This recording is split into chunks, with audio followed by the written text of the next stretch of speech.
Halo Indonesian, saat ini kita masuk ke materi kita yang terakhir dalam modul menyusun dokumen pengadaan barang atau jasa.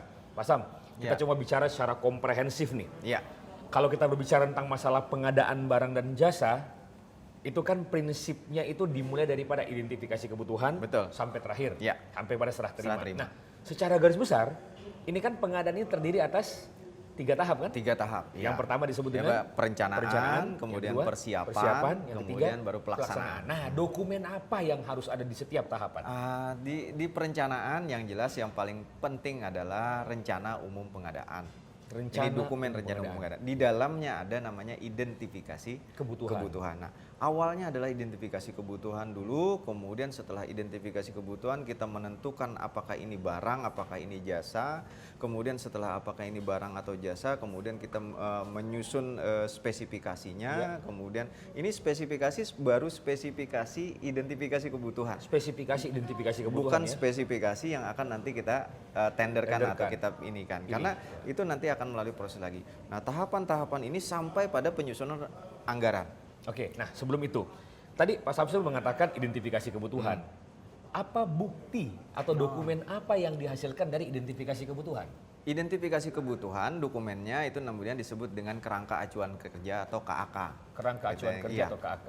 Iya. Nah, kerangka acuan kerja ini kemudian berisi item-item yang sangat jelas bahwa latar belakangnya apa, kemudian tujuannya apa, sasarannya apa, kemudian ruang lingkup pekerjaannya apa dan seterusnya. Sehingga kalau kita ditanyain apakah setiap pengadaan itu perlu kerangka acuan kerja? Iya, pada saat perencanaan. Nah, kemudian bicara lagi tentang masalah dokumen nih. Apa kaitannya antara identifikasi kebutuhan dengan RKBM? Oh ya, itu penting sekali karena gini, kemarin kita membahas bahwa ada spend analysis. Ya, spend analysis. Spend analysis. Spend analysis ini berasal dari histori belanja kita. Histori belanja ya, jadi spend belanja. analysis itu berasal dari histori semua belanja. Di semua belanja. Yang pernah dilakukan. Sehingga apa yang sudah kita beli, kita kemarin sudah bisa sebutkan ada namanya apa yang sifatnya barang persediaan. Atau modal persediaan atau aset persediaan, ada aset tetap. Nah, RKBM adalah berisi rencana kebutuhan barang. Gitu ya, rencana kebutuhan aset, rencana kebutuhan alat, rencana kebutuhan aset-aset lainnya, itu kemudian sudah dituangkan dalam sebuah dokumen yang namanya rencana kebutuhan.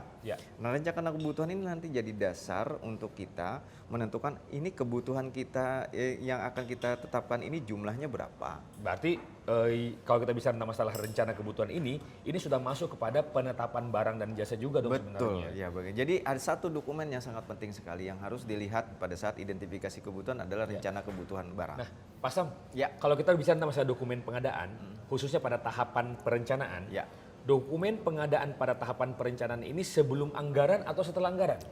Dokumen perencanaan pengadaan khususnya identifikasi kebutuhan dan seterusnya itu sebelum penyusunan rancangan anggaran. Kenapa? Karena justru anggaran itu harus mengikuti kebutuhan, bukan kebutuhan yang harus mengikuti anggaran. Ingat prinsip value for money. Oh, yang value for money. Gitu. Di publik kita pun mengenal namanya anggaran berbasis kinerja. Berarti kan kinerjanya dulu, baru anggarannya kita. Bukan kinerja berbasis anggaran loh ya? Bukan.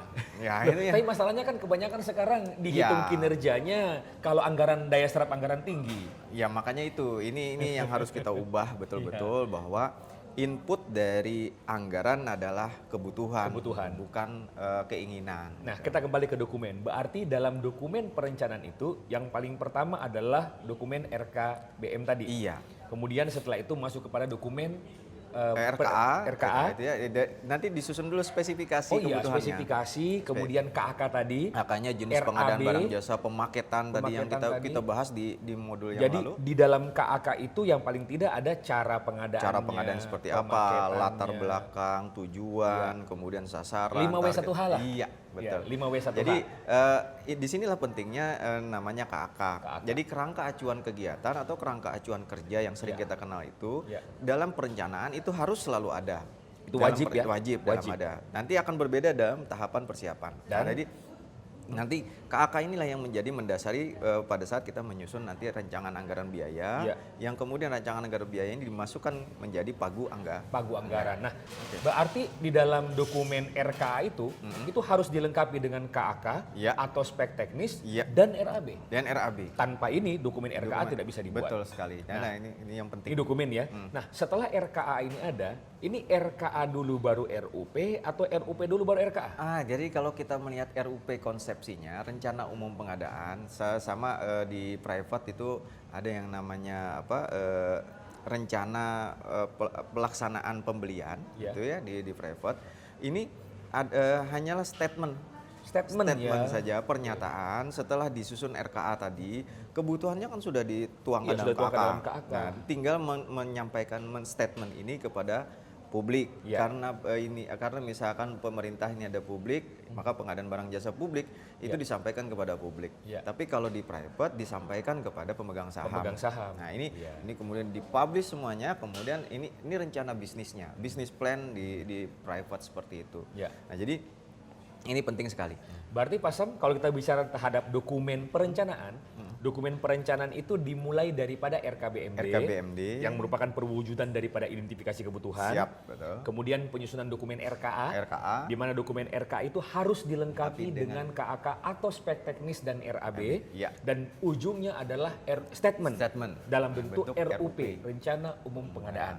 Nah, kemudian kita masuk ke dokumen berikutnya, yaitu dokumen persiapan. Nah, dokumen persiapan. Ya, kalau dokumen persiapan ini terdiri dari, ini adalah penetapan lagi, memastikan apa yang sudah kita rencanakan pada saat dokumen perencanaan itu fix dengan kondisional pada saat kita akan melakukan proses. Yang ditetapkan ini apa? Yang ditetapkan itu adalah spesifikasi. Dokumen spesifikasi. Jadi spesifikasi memang sudah ada di saat perencanaan, tapi ditetapkan lagi sesuaikan dengan kondisional.